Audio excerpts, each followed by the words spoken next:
Welcome to Penrose Learning, where we make understanding easy. In this video, I will explain how to cook gambas al ajillo. This classic Spanish tapa is incredibly simple yet bursting with flavor, perfect for any occasion. We will use about 1 pound of fresh shrimp, 6 large cloves of garlic, and a generous amount of high-quality extra virgin olive oil. A small pinch of dried red chili flakes adds a wonderful warmth to the dish.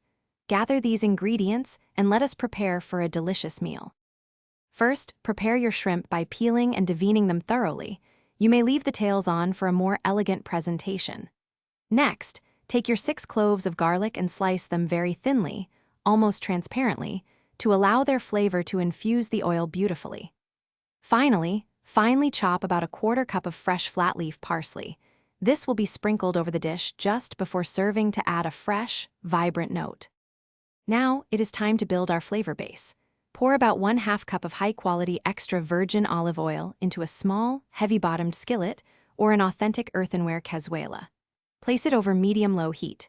Add your thinly sliced garlic and 1/2 teaspoon of dried red chili flakes to the warming oil. Cook this mixture gently for about 5 minutes, allowing the garlic to become fragrant and turn a light golden color without burning. This step is crucial for depth of flavor. Once your garlic oil is perfectly infused and shimmering, increase the heat to medium-high. Carefully add your 1 pound of prepared shrimp to the pan, ensuring they are in a single layer if possible. Cook the shrimp quickly, for only about 2 to 3 minutes total, stirring them once or twice. They will turn opaque and a beautiful pink color when perfectly cooked. Remember, overcooking shrimp will make them rubbery, so be sure to remove them from the heat right away.